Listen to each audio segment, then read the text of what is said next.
महिमा, कितनी गर्मी है ना क्लासरूम में। दो दो एसी लगे हैं लेकिन कूलिंग नाम की भी नहीं है। माया, कहाँ इतनी गर्मी है, मौसम ठीक है, चुपचाप से लेक्चर पर कंसंट्रेट कर। वो इतनी गर्मी में कैसे पढ़ सकता है। माया, महिमा, स्टैंड अप। क्या बातें चल रही हैं तुम दोनों के बीच क्लास में? मैम, वो माया को गर्मी लग रही थी तो वो एसी की कूलिंग बढ़ाने के लिए कह रही थी। हम भी तो इस क्लासरूम में हैं, हमें तो इतनी गर्मी नहीं लग रही है। लगता है तुम्हें एसी में रहने का कुछ ज्यादा ही शौक है। यस टीचर, मुझे एसी में रहने का काफ़ी शौक है। बचपन से ही मैं एसी में पली बड़ी हूँ। आप प्लीज़ या तो एसी की कूलिंग बढ़ाइए या एसी चेंज करवाइए। वो क्या है ना माया, ये एसी मेरे नहीं है, कॉलेज के हैं। अगर तुम्हें इतनी प्रॉब्लम है तो कॉलेज के प्रिंसिपल से जाकर बात करो या तुम खुद लगवा दो इस क्लास में न्यू एसी। ठीक है मैम, मैं क्लास में कल ही एसी लगवा देती हूँ। वो क्या है ना, मेरे पेरेंट्स के पास पैसों की कमी नहीं है।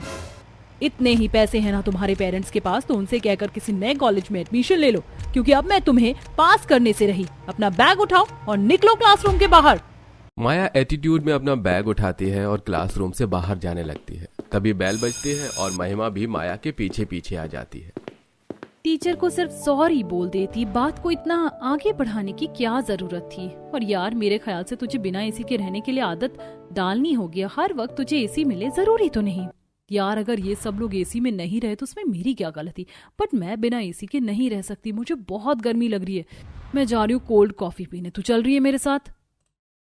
माया का फैमिली बैकग्राउंड काफी ज्यादा अच्छा था, जिसके चलते माया के कमरे में एक नहीं, दो नहीं, बल्कि पूरे चार एसी लगे थे। बचपन से ही माया को एसी में रहने की आदत थी, जिसके चलते अब यही आदत उसकी कमजोरी बन चुकी थी। समय गुजरता है और शहर के पास वाले गांव में माया का रिश्ता हो जाता है और कुछ वक्त में माया की एक पवन नाम के लड़के से शादी होती है। शादी करके माया पवन के साथ उसके खेतों के बीचों बीच बने बड़े से घर के अंदर बहू बनकर आती है। कितनी सुंदर देवरानी लाई है माँ जी आप मेरी, कहीं मेरी नजर न लग जाए इसे। जल्दी से काला टीका लगा देती हूँ। बहू, काला टीका लगाकर अंदर से सूखी लाल मिर्च भी ले आना, ना जाने मेरी बहू को कितने लोगों की नजर लगी होगी। सभी बड़े प्यार से माया का स्वागत करते हैं। थोड़ी बहुत रस्मों के बाद जब माया अपने कमरे में जाती है तो देखती है कि कमरे में कहीं पर भी एसी नहीं है। ये देख माया के तो होश ही उड़ जाते हैं। ये क्या पवन, तुम्हारे कमरे में एक भी एसी नहीं है? ये तुम्हारा ही कमरा है ना, कहीं नौकरों का तो नहीं है? कमरे की सजावट देखकर लग रहा है कि नौकरों का कमरा होगा माया। ये हमारा ही कमरा है। ऐसा कैसे हो सकता है, तुम्हारे कमरे में एक भी एसी नहीं है? कमरे में तो एसी जब होगा ना, जब मैं कमरे में रहता होऊंगा। मतलब तुम अपने कमरे में नहीं रहते? तुम कहना क्या चाहते हो, साफ साफ कहो। भाभी ने तुम्हें अभी तक लगभग पूरा घर दिखाई दिया होगा और हमारे पूरे घर में कहीं पर भी एसी नहीं है। हमारा घर हमारे खेतों के बीचों बीच बना है, इसलिए वहां वैसे ही ठंडक रहती है। और मैं तो अपने ऑफिस के सिलसिले में हफ्ते भर शहर में रहता हूँ और जब आता हूँ तो सबके साथ बाहर खेतों में सोता हूँ। मैं तो बिना एसी के एक मिनट भी नहीं रही हूँ। अब मैं क्या करूंगी? पवन की बात सुनते ही माया के पसीने छूटने लग जाते हैं और वो जल्दी से अपने कपड़े बदल लेती है। थोड़ी देर में जैसे ही रात होती है, माया की जेठानी आकांक्षा आती है। अरे आकांक्षा, तुम अभी तक कमरे में ही बैठी हो, चलो बाहर आ जाओ। माया जैसे ही आकांक्षा के साथ बाहर खेतों में जाती है तो देखती है कि चारों तरफ सबके सोने के लिए खाट बिछ चुकी हैं और सब एक एक करके सोने की तैयारी कर रहे हैं। चलो माया, तुम भी सो जाओ, थक गई होगी ना काफी। भाभी, आप कैसी बातें कर रही हैं? मैं बाहर खेतों में कैसे सो सकती हूँ? मुझे बिना एसी के सोने की आदत नहीं है। और तो और आज तो हमारी सुहाग रात भी है, मैं घर के अंदर ही सोऊंगी। हम सब शुरू से ही खेतों में ही सोते आ रहे हैं। बाहर हवा भी काफी अच्छी चलती है। तू कहाँ अंदर गर्मी में सोएगी? यहाँ गांव है, यहाँ अक्सर रात के अंधेरे में बिजली चली जाती है। खामखा परेशान होगी, आजा हमारे साथ बाहर खेतों में सो ले। मैंने कह दिया ना कि मैं बाहर खेतों में नहीं सोऊंगी तो नहीं सोऊंगी। एक तो आपके पूरे घर में एक एसी नहीं है, ऊपर से आप मुझे खेतों में सुला रहे हैं। माया गुस्से में तिलमिलाए हुए अपने कमरे में जाती है और पंखा चलाकर सोने की कोशिश करती है। तभी अचानक रात में बिजली चली जाती है। क्या मुसीबत है, एक तो बिना एसी के खेतों में सोने वाले ससुराल मिला है, ऊपर से बिजली भी चली गई। इसका मतलब अब क्या मुझे सच में खेतों में सोना पड़ेगा? न चाहते हुए भी गर्मी से परेशान हो रही माया बाहर आकर खेतों में सोने की कोशिश करती है, लेकिन रात भर माया को ठीक से नींद नहीं आती और ऐसे ही अगला दिन शुरू हो जाता है। माँ जी, मैं कल रात बड़ी मुश्किलों से खेतों में सोई थी। आपके पास इतने सारे पैसे हैं, जमीन जायदाद है, तो आप मेरे कमरे में एसी क्यों नहीं लगवा देती? और अगर लाइट जाती है तो जनरेटर भी तो लगवा सकते हैं ना। बहू पैसा है, लेकिन अभी शादी में भी काफी खर्चा हो गया है और हाल फिलहाल में हमने अभी जमीन भी खरीदी है। एसी तो लगवा दे, लेकिन बिजली जाती रहेगी तो क्या फायदा। कुछ दिनों की दिक्कत है, फिर धीरे धीरे तुझे भी आदत हो जाएगी खेत में सोने की। माँ जी आप समझने की कोशिश करिए, मैं खेतों में नहीं सो सकती। लता माया की एक नहीं सुनती और वहां से चली जाती है। तो वहीं बेचारी माया को आज भी खेतों में ही सोना पड़ता है। माया गहरी नींद में अभी गई ही थी कि तभी एक टिड्डा जाकर माया की नाक पर बैठ जाता है। मेरी नाक पर क्या है, हटाओ इसे। माया जैसे ही आंख खोलती है तो उस टिड्डे को अपनी नाक पर बैठा देख काफी तेज चिल्लाती है, जिससे सबकी आंखें खुल जाती हैं। ये क्या भाभी, आप एक छोटे से टिड्डे से डर गई हैं? आप भी ना, मुझे लगा कि आपने शेर देख लिया हो। हंस लो बेटा, एक दिन तुम्हारी भी बारी आएगी जब तुम्हें पता चलेगा। माया पैर में अंगूठे से लेकर सिर के बालों तक चादर ओढ़कर सो जाती है। और अब जैसे ही सुबह उठकर माया अपने पैर जमीन पर रखती है तो देखती है कि उसके पैर जमीन पर नहीं बल्कि गोबर पर पड़े हैं। हाय हाय, ची ची ची, बस इसी चीज की कमी रह गई थी। लगता है गाय ने बिल्कुल टारगेट सेट करके मेरी खाट के पास ही गोबर किया है। भगवान, कहाँ आकर फंस गई मैं खेतों के बीच। माया अंदर जाती है और हाथ पैर धोने लगती है। तो वहीं आज रात भी माया को ढेर सारे मच्छर परेशान करने लगते हैं। जहाँ सब लोग गहरी नींद में सो रहे थे तो वहीं माया बेचारी मच्छर मारने में लगी हुई थी। कुल मिलाकर 15 मच्छर मार दिए हैं। अब बस कुछ और बाकी है, फिर सबका खेल खत्म। ऐसे ही कई दिन गुजर जाते हैं। काफी दिनों बाद आज माया खेतों में चैन की नींद सो रही थी। तभी अचानक बेमौसम बारिश शुरू हो जाती है। बारिश के चलते सभी लोग घर के अंदर जाने लगते हैं, लेकिन जैसे ही माया जाती है तो अचानक उसका पैर फिसल जाता है और वो कीचड़ में लथपथ हो जाती है। अब बस यही दिन देखना रह गया था। खेतों पर सो सोकर मैंने अपना मुंह भी काला करवा लिया। अरे माया, ऐसा क्यों बोल रही हो? खेत है कि यहाँ अक्सर थोड़ा सा पानी गिरने से भी कीचड़ हो जाती। चलो अपना हाथ दो। कोई जरूरत नहीं है मुझे आपके सहारे की। एक काम करिए, पहले आप जी भरकर हंस लीजिए, फिर मेरी मदद करना। कह कहकर थक गई मैं आप लोगों से कि मुझे खेत में नहीं सोना है। बिना एसी के तो मैं फिर भी कमरे में जैसे जैसे करके सोने की कोशिश करती, लेकिन खेतों में कैसे सोऊंगी। अब मैं चली अपने मायके। माया, तुम्हारा दिमाग तो ठीक है। समय देख रही हो, रात के 10 बज रहे हैं। इस वक्त तुम शहर जाओगी? चुपचाप से अंदर जाओ और नहाकर कपड़े बदल लो। अब तो मैं अपने कपड़े अपने मायके में ही बदलूंगी। माया इसी गंदी हालत में कमरे में जाती है और गुस्से से अपना सारा सामान पैक करके बाहर आ जाती है। बारिश रुकते ही माया जैसे ही बस लेने के लिए जाती है तो देखती है कि रात होने की वजह से एक भी बस नहीं है और बेचारी माया को वापस अपने खेतों वाले ससुराल में आना पड़ता है। कभी माया को मच्छर सताते तो कभी पास के जंगलों से अजीब अजीब जानवरों की आवाज सुनकर माया घबरा कर उठ जाती। ये मच्छर और जानवर की आवाज मुझे सोने देने से रही। एक काम करती हूँ, खाट उठाकर उस तरफ चली जाती हूँ। क्या पता उस तरफ मच्छर और जानवर की आवाज परेशान ना करे। माया अपनी खाट लेकर खेत से थोड़ी दूर जाकर सोने लगती है। माया को सोए हुए अभी थोड़ी देर ही हुई थी कि तभी माया को एक अजीब आवाज आती है। माया जैसे ही आंख खोलकर देखती है तो उसके पैरों के आसपास जमीन पर एक भालू का बच्चा बैठा था। ये तो भालू है।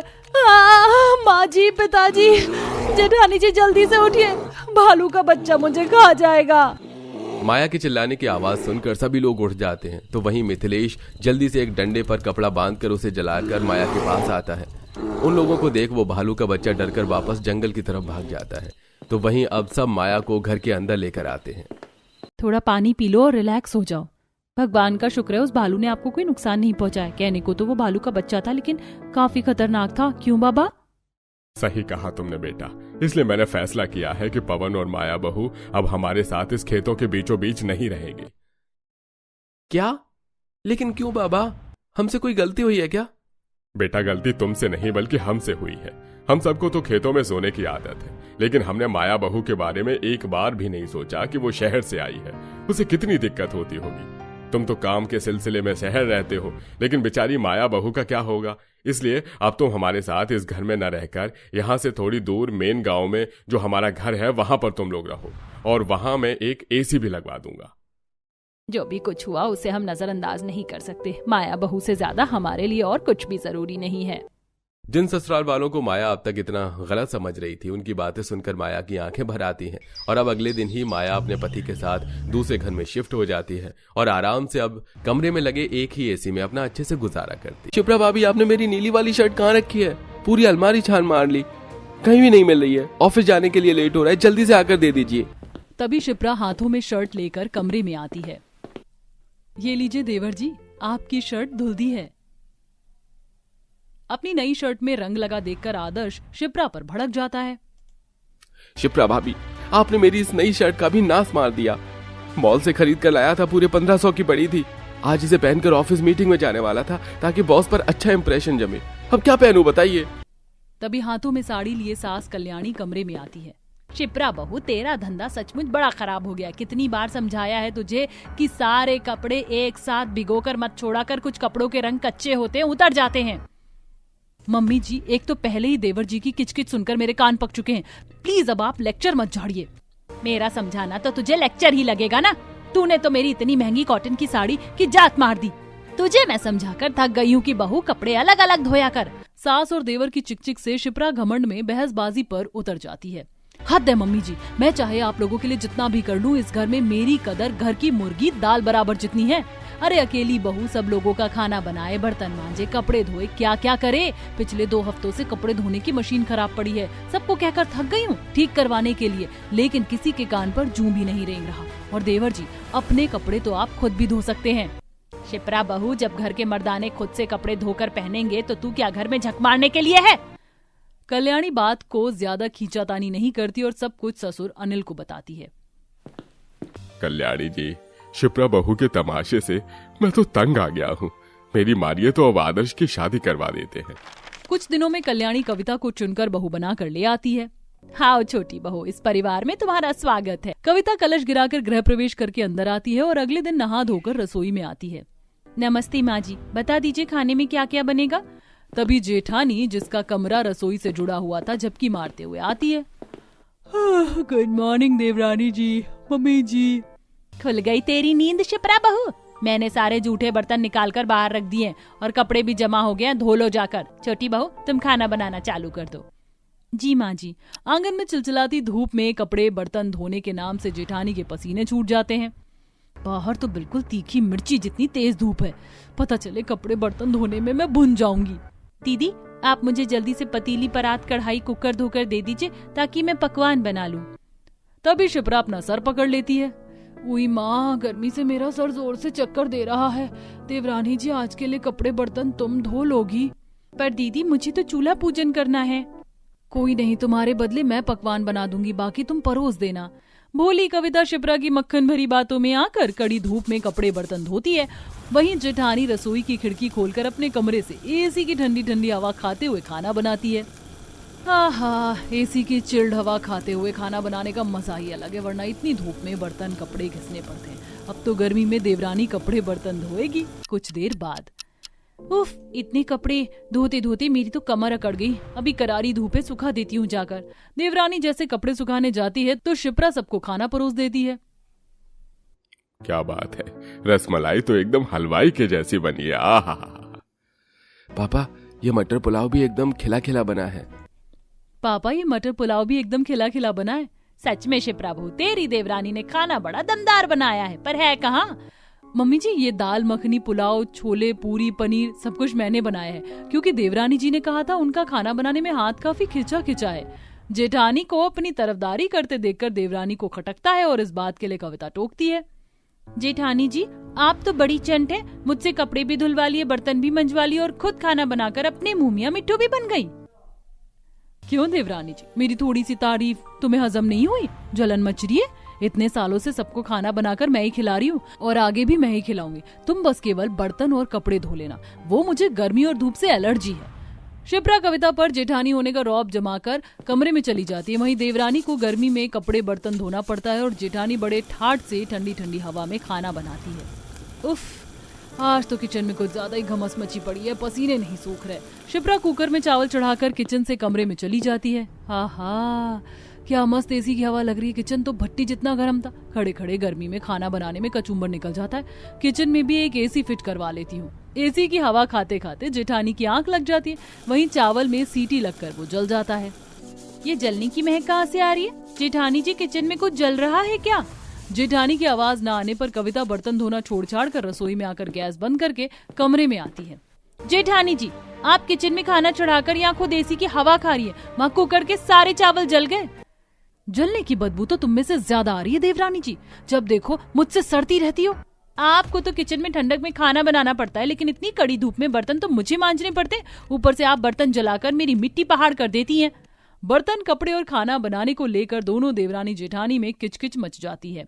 उफ, अरे तुम दोनों जेठानी देवरानी ने क्यों कदर मचा रखा है? मेरे दिमाग की नस फाड़ कर दम लोगी क्या? माँ जी मैं तो खाना बना रही थी, देवरानी जी ही किचकिच कर रही हैं। बस बस शिप्रा बहू, हर बार अपनी देवरानी पर दोष मत डाला कर। तू जलेबी जितनी सीधी नहीं, फटाफट से खाना लगा दे। जी मम्मी जी। खाने में जला दाल चावल खाकर ससुराल वाले चिड़चिड़ करने लगते हैं। अरे इतनी महंगी कच्ची बासमती चावल का हलवा बना दिया है और दाल भी उबाल कर दे दी है, तड़का भी नहीं मारा। तुमसे रसोई नहीं संभाली जा रही तो देवरानी को बनाने दो खाना। गर्मी का टेम्परेचर देखकर शिप्रा मक्खन लगाते हुए बोलती है, पापा जी मैं कल से कोई शिकायत का मौका नहीं दूंगी, बिल्कुल खिले खिले चावल बनाऊंगी और दाल में भी तड़का लगा दूंगी पक्का। शिप्रा एक टाइम का खाना बनाने में सारे बर्तन गंदे कर देती थी और अपने कपड़े भी देवरानी से धुलवाती। शिप्रा, मेरे ऑफिस के सारे कपड़े गंदे हो गए हैं, आज टाइम निकाल कर धो देना। कार्तिक बाहर कविता कपड़े धो रही है, उसे दे दो, लगे हाथ धो देगी। पर शिप्रा वो बेचारी पहले ही मम्मी पापा आदर्श तीनों के कपड़े धोती है, मेरे कपड़े तो तुम भी धो सकती हो ना। कार्तिक मैंने नेल पॉलिश लगा लिया वरना धो देती। कार्तिक सारे गंदे कपड़े लाकर कविता को दे देता है, जो कि कड़ी धूप में थापी से कपड़े धो रही थी। चारों तरफ गंदे कपड़ों का ढेर जमा था। हे भगवान, ये कपड़े धोते धोते मैं तो पसीने में नहा गई, बस अब खंगालना है। कविता मेरी 2-4 शर्टें से भी प्लीज धो देना। जी जेठ जी रख दीजिए। मेरी तो। इसी तरह तपती धूप में कविता कपड़े धुलती है, जिससे उसका हाथ लाल पड़ जाता है। फिर एक दिन कल्याणी सब्जी लेकर लौट रही होती है, तभी कांता शोभा टोकती है, अरे कल्याणी बहन थोड़ा तो अपनी नई नवेली बहू पर तरस खाया करो। 4 दिन नहीं हुए उसे शादी करके आए और तुम लोग उसे चिलचिलाती धूप गर्मी में कपड़े और बर्तन धुलवाती हो सारा दिन। सच में कल्याणी, हलवाइयों से बुरी हालत कर रखी है तुम्हारी बड़ी बहू ने छोटी वाली की। पड़ोसन की बातों को सुनकर कल्याणी सारा माजरा समझ जाती है, जहाँ घर के मर्दाने मुंह चढ़ाकर जला खाना खा रहे थे। भाभी, इस सब्जी में तो खटास आ गई है, जैसे कि बासी हो। और रोटी भी बिल्कुल ठंडी पड़ी है। बहू तुझे मालूम है ना कि मुझको शुगर है, 2-4 गर्मा गर्म रोटी बनाकर खिलाने में भी तुझको पहाड़ जितना भारी पड़ता है। पापा जी आपका खाना खाने का टाइम टेबल भी तो दोपहर का है। इतनी चुभती जलती गर्मी में मैं थोड़ी ना चपाती बनाऊंगी किचन में जाकर। खा लीजिए रोटी, मुलायम तो है। कल्याणी बिना कुछ कहे किचन में जाकर कूड़े का डिब्बा देखती है। कूड़ेदान में सब्जी का छिलका नहीं पड़ा, इसका मतलब शिप्रा बहू ने सबको रात की बासी सब्जी परोसी है। इसकी लगाम मुझे ही खींचनी पड़ेगी। कल्याणी दोनों देवरानी जेठानी को बुलाकर काम बांटती है। मम्मी जी आपने किस लिए बुलाया है? जल्दी से बता दीजिए, मुझे दोपहर का खाना भी तैयार करना है। शिप्रा बहू, दोपहर का खाना आज तेरी देवरानी बनाएगी, तू जाकर बर्तन मांज ले और हाँ, घर के सारे कपड़े चादर निकाल कर धो देना। आजकल तेरे बनाए खाने में स्वाद नहीं आ रहा है। जी मम्मी जी। जेठानी मुंह सड़ाकर जलती धूप में बर्तन मांजती और कविता खाना बनाती है। आहा, डेली तपतपाती धूप में कपड़े बर्तन धोकर मेरी तो हालत खराब हो गई थी। आज आराम से ठंडक में खाना बनाऊंगी। जहां देवरानी एसी की ठंडी ठंडी हवा खाते हुए खाना बना रही थी, वहीं बर्तन मांजने में जेठानी के टप टप पसीने निकलते हैं। उफ, इस जल्दी धूप में बर्तन मांजकर मेरे तो पसीने छूट गए। बहू, बर्तन धोने के बाद कपड़े भी धो लेना, हाथ से मलकर धोना। मम्मी जी इतनी मोटी मोटी चादर धोकर मेरा तो कचूमर निकल जाएगा, आप ये सब लॉन्ड्री वाले से धुलवा लीजिए ना। अरे बहू, तेरा पति सरकारी नौकरी में नहीं है जो हम लॉन्ड्री वाले का खर्चा उठा सके। तेरी देवरानी भी तो सबके कपड़े हाथ से धुलती थी। सास जेठानी के आगे कपड़े डालकर चली जाती है। हे भगवान, इतनी कड़ी धूप में कपड़े धोकर मेरी तो हालत धोबी का कुत्ता न घर का न घाट के जैसी हो गई है। पता नहीं देवरानी जी इस उबलती गर्मी में कैसे कपड़े धोती थी। इस तरह चिलचिलाती गर्मी में 2-4 दिन कपड़े बर्तन धुलकर जेठानी को लू लग जाती है। मम्मी जी, मुझे पता है आपने जानबूझकर मुझे सबक सिखाने के लिए देवरानी का काम बांटकर मुझे दिया है, मगर मम्मी जी आप रसोई में ही बर्तन धोने का सिंक लगवा दीजिए, मैं खुद बर्तन धो लूंगी। बड़ी बहू, मैंने ये केवल इसलिए किया ताकि तू अपनी गलती को कबूल कर सके और अब धूप में जूठे बर्तन धोने की जरूरत नहीं है। मैं रसोई में सिंक बनवा रही हूँ और कपड़े धोने की मशीन भी ठीक करवा दी है। दोनों देवरानी जेठानी के चेहरे खुशी से खिल जाते हैं। अब दोनों साथ में मिल बांटकर खाना, बर्तन, कपड़े सब कुछ करती हैं।